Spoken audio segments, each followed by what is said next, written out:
Olá, seja muito bem-vindo e muito bem-vindo ao Log Talks, o podcast de logística da Enfios. Estamos aqui na 7ª temporada. Nesse episódio, nós vamos falar sobre o digital no centro, visibilidade, coordenação e execução em tempo sensível, porque nós estamos recebendo aqui neste episódio o Marcelo Zeferino, que é Chief Commercial Officer da Prestex, e o Rodrigo Rufka, que é o Marketing Director Latam da Enfios, e nós estamos mergulhando aqui nos bastidores da logística emergencial. E aí eu quero começar aqui um pouquinho falando mais, a gente se aprofundando mais nesse assunto, que é bem interessante. Queria começar com o Marcelo. A gente fala muito, nós sabemos que dentro da sua atuação vocês usam vários modais, o aéreo ele tem uma participação menor, mas ele também tem ele ajuda nessa questão da urgência. Dá para você falar um pouquinho mais como que esse modal, a utilização desse modal é estratégica para essas operações de alto valor agregado e de altíssima urgência? Dá pra gente... Bom, primeiro, novamente, né? Pessoal, já enjoaram do meu rostinho, né? Tem mais um pouquinho de Marcelo de Prestex aqui. Obrigado, prazer poder conversar com vocês. Na verdade, nós não nos atemos a um modal. Não existe... precisa ser um modal aéreo ou precisa obrigatoriamente ser um modal rodoviário. O que manda e o que dita o modal que vai ser escolhido para a operação é a urgência, é a necessidade do cliente, seja um contrato spot, seja um contrato de recorrência, mediante essa análise que a gente acaba fazendo essa alocação. O aéreo, por natureza, ele acaba sendo amplamente utilizado, principalmente quando falamos em grandes deslocamentos de territoriais. Só para você ter uma ideia de um número que é importante, o quanto isso é pouco utilizado no Brasil e pouco explorado na sua velocidade no Brasil, hoje, no que diz respeito à logística no Brasil, menos de 2% da carga passa pelo modal aéreo. Esse mesmo número, esse mesmo estudo feito na Europa e nos Estados Unidos passa de 10% a utilização do modal aéreo.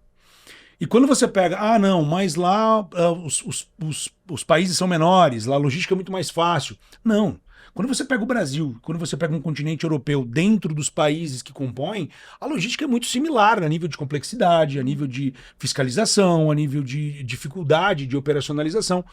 Então existe um grande espaço para trabalhar isso e a Prestex a gente acaba fazendo isso muito bem. É onde a gente opera muito bem, poder ligar esses pontos e entregar para a indústria opções. Por quê? Muitas vezes eu tenho uma carga ou uma operação no extremo do Nordeste. E eu preciso levar esse material aqui do Sudeste. E isso já acontece durante muito tempo no mesmo modal, com os mesmos prazos, da mesma forma. E nunca se desafia essa possibilidade. Pô, mas eu tenho como, ao invés de deixar X em estoque parado nessa unidade, eu diminuir esse estoque alocado. Dinheiro custa, ainda mais nos dias de hoje. Ele custa parado. Eu trabalhar com o meu fornecedor, dizendo, olha, fornecedor, nós vamos fragmentar essas entregas e eu vou diminuir esse tempo de transporte. No último ano, nós somos um dos maiores embarcadores de carga aérea do Brasil. A Prestex foi uma das empresas que mais embarcou carga aérea no Brasil, dentre todos os setores da economia. Trabalhamos desde medicamentos, os triviais que todo mundo acaba associando, que é tecnologia, telecom e automotivo, mais setores como agronegócio, que eram setores que no passado, a gente falava do agro, por mais que o agro seja a propulsão econômica do Brasil, era impensado você trabalhar num transporte aéreo no agronegócio. Hoje é muito comum, eu te diria que ele é vital, quando você pega uma semente que está lá no interior do Mato Grosso e ela precisa ser testada para que ela volte para a fazenda, ela volte para a indústria do agro, para que seja produzido em escala. O tempo que você leva para testar é crucial na tomada de decisão. Às vezes até um fertilizante ou um inseticida, porque devastou ali, o cara precisa tomar uma decisão rápida. E você sabe, eu tenho um case legal do agro. Sabe como é que nós entramos no agronegócio? Alguns anos atrás, uma grande companhia do agro do Brasil, uma dessas amostras que precisava ser analisada, o modelo logístico dessa empresa ele era comum, era o mesmo. Então, o transporte da soja, que ia ali para o porto, que fazia, era o mesmo que faziam as amostras, a mesma complexidade. E o perfil de transportador era o mesmo. Então, o cara que estava levando lá 200 toneladas de soja levava uma amostra com valor de nota fiscal muitas vezes maior do que o carregamento da soja. E aí passaram a instrução para ele de, olha, essa amostra você deixa no recipiente da fazenda para carga, beleza? Beleza. Ele chegou lá, ele olhou, o motorista olhou, onde é que eu coloco essa amostra? Tinha uma caixinha lá com algumas caixas dentro, ele achou que era lá, ele colocou. O que era aquela caixinha? Era o lixo. E ele colocou uma amostra com perto de 6 milhões de nota fiscal no lixo. E aí, obviamente, isso deu... E aí, acabou que nos encontraram, a gente conversou, e nós desenvolvemos o Agro Premium, que é uma logística premium para o agro, onde esse tipo de amostra, o colaborador ele vai todo uniformizado para tirar aquele aspecto de agro, poeira. Não, cara, o agro ele tem muito valor agregado. Ele pode... A maneira com que você trata ele, a percepção de valor da indústria, do cliente final, muda completamente o jogo. E nós colocamos esse trabalho de amostras para um teste lá no início. Já tem isso 4 ou 5 anos. Hoje figura entre os 4 maiores segmentos do nosso negócio, o agronegócio. E vem cada vez crescendo mais.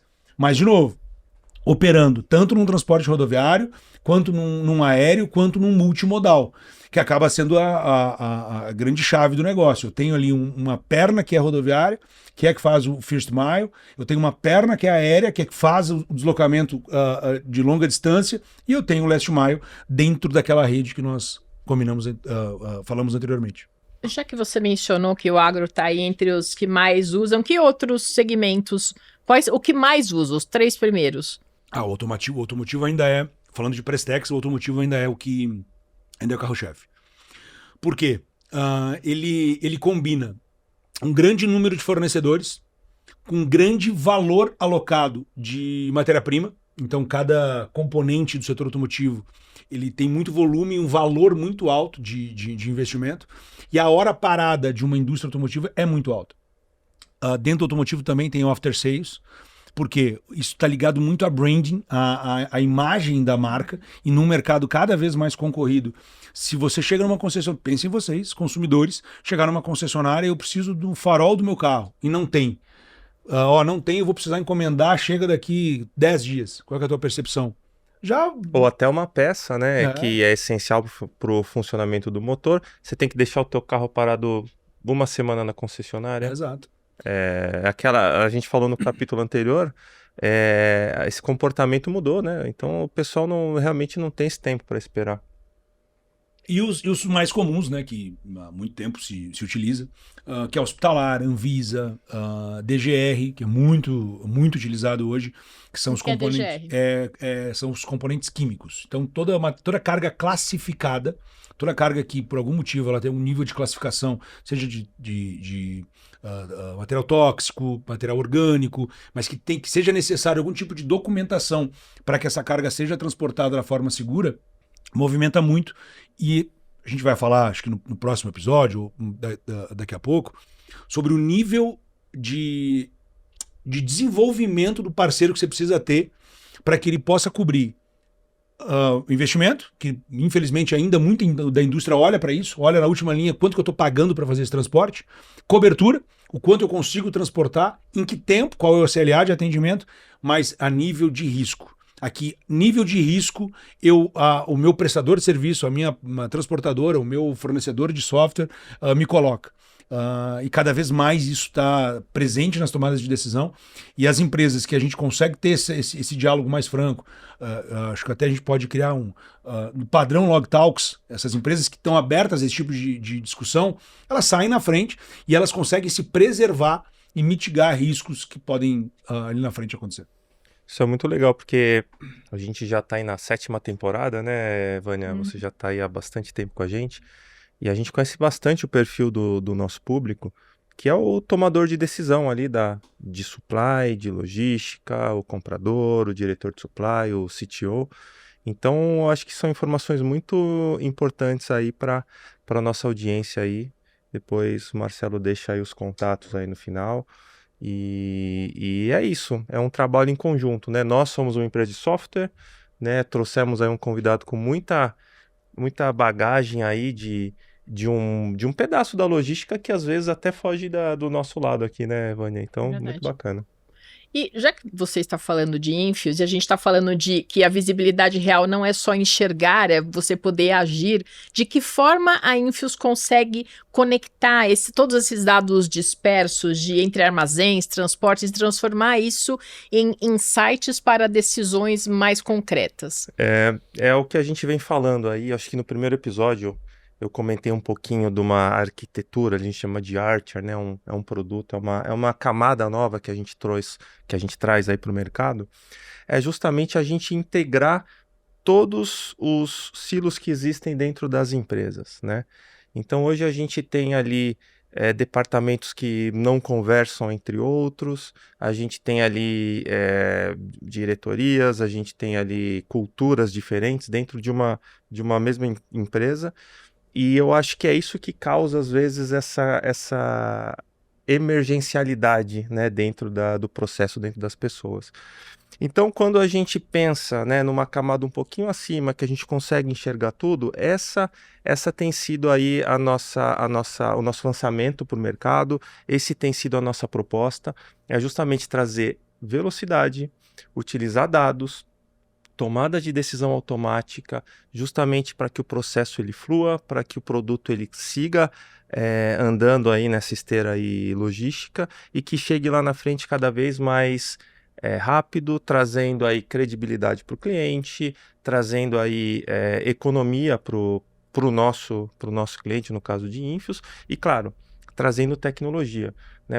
Esse mundo tecnológico que é o que a gente vive, a gente até estava conversando aqui nos bastidores, a tecnologia ela assumiu uma velocidade muito rápida. Então, os nossos produtos mesmo, a cada 6 meses, 8 meses, a gente tem uma atualização, né? Então, a tecnologia, hoje, ela tem uma velocidade muito aquém, né? Até aquém do que o mercado hoje consegue enxergar. Então, esse é o ponto que a gente está sempre atento. Inteligência artificial é o assunto que está na crista da onda, né? Então, como utilizar a inteligência artificial em prol do negócio, como realmente discutir e trazer na mesa resultados concretos do que a inteligência artificial traz. Então, falando aqui do lado da Infios, esse é o nosso principal objetivo, esse é a nossa luta diária aí para o mercado e para os clientes. Perfeito. Já que o tema desse episódio é o digital, Marcelo, nós sabemos que assim existe uma exigência cada vez maior no setor logístico que tem ampliado a pressão competitiva sobre as empresas por resultados. E a Prestex ela tem uma mentalidade digital muito forte. Dá para dizer que isso seria um ativo de proteção da empresa hoje? Como que você vê isso? Total. Eu acho que ele foi o propulsor de. Na verdade, tudo isso foi o incentivador de existir a Prestex desde o início. E essa fala do Rodrigo ela é muito válida, porque eu sou entusiasta da inovação. E eu gosto do novo, eu gosto de provocar aquilo que a gente tem como consolidado.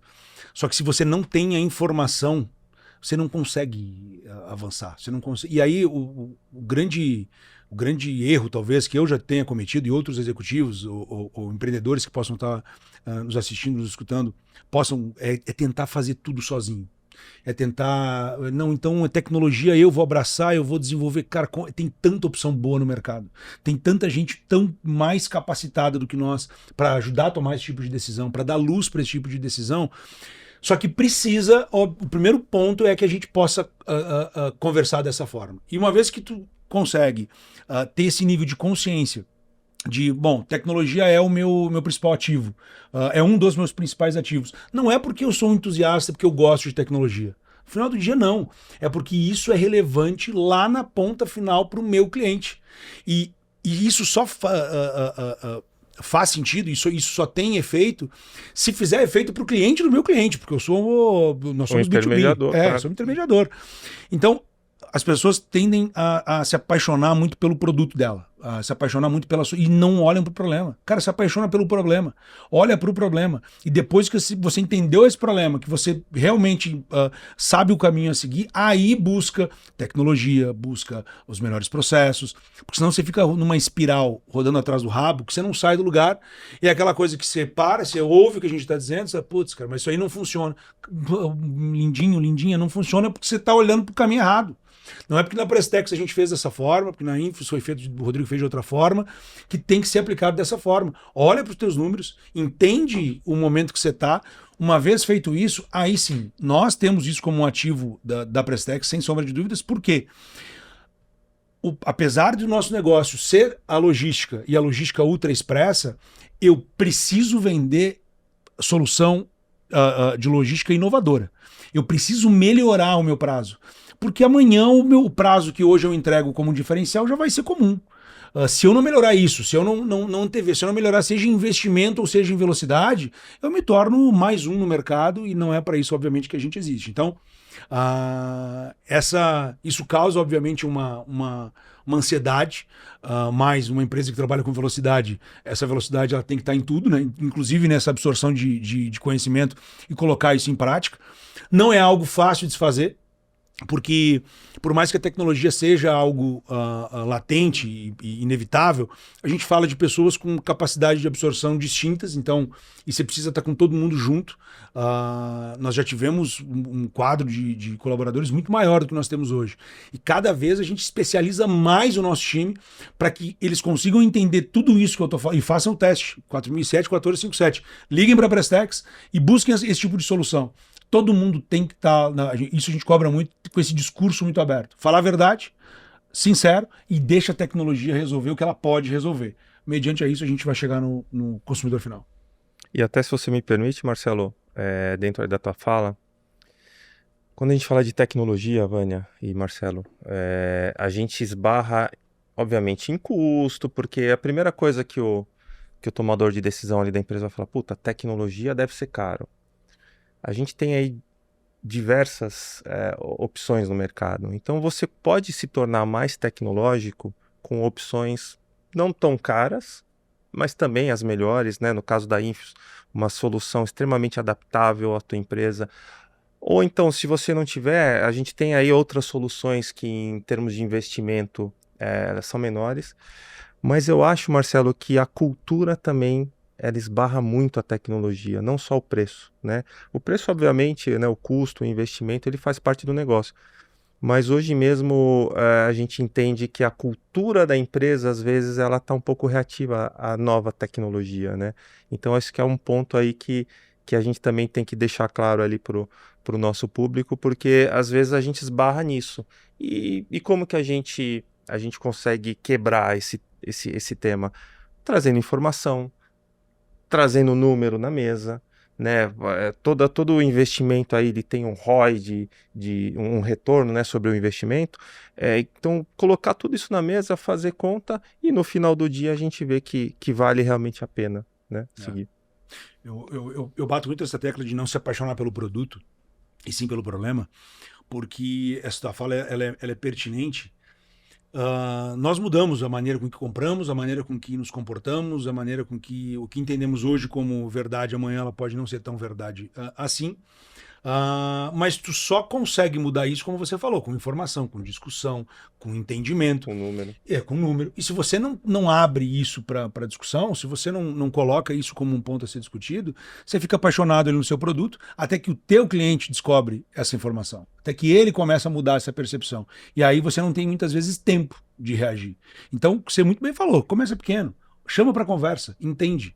O que eu tenho hoje está andando junto ao que existe de melhor no mercado? O quão longe eu estou disso? O mercado ainda aceita e por quanto tempo aceita as soluções que eu estou entregando? Existe como eu fazer isso de forma mais... E muitas vezes o cara é relativo. Porque eu posso ter um sistema, por exemplo, muito barato aqui, não, mas o da Infos, o investimento vai ser maior. Mas até quando esse sistema te atende? O quanto ele cobra da tua operação? O quanto ele te dá de visibilidade para tomada de decisão? Ele mitiga riscos, né? Cara, então, o que é o caro? Porque, beleza, eu estou com um sistema aqui que é barato, mas me tira do jogo em 3 anos. Cara, você vai pagar essa Eu conta? fico defasado, né? Como a gente falou, a velocidade da tecnologia, ela é algo assustador. Eu tenho uma provocação, eu vou deixar por último, que é esse modelo da pandemia de como nós comprávamos e o quanto isso veio para a indústria. Isso para mim é a chave que muda É um o jogo. case, é um case e realmente a gente evoluiu aí dezenas de anos em 2, né? É. E é justamente esse o tema do nosso próximo episódio. Então você sentiu o timing que já estava no E timing quem achar que é de... combinado, não foi foi combinado. combinado. Não foi tem pauta combinado. aqui. Não foi combinado. Então, assim, eu queria agradecer a presença de vocês. Estamos encerrando esse episódio. Vamos para o próximo, que é o 4º episódio dessa 7ª temporada. E nós vamos falar sobre resiliência em escala. E a pandemia nos ensinou muito sobre isso. Então, até o próximo episódio. Eu te espero lá.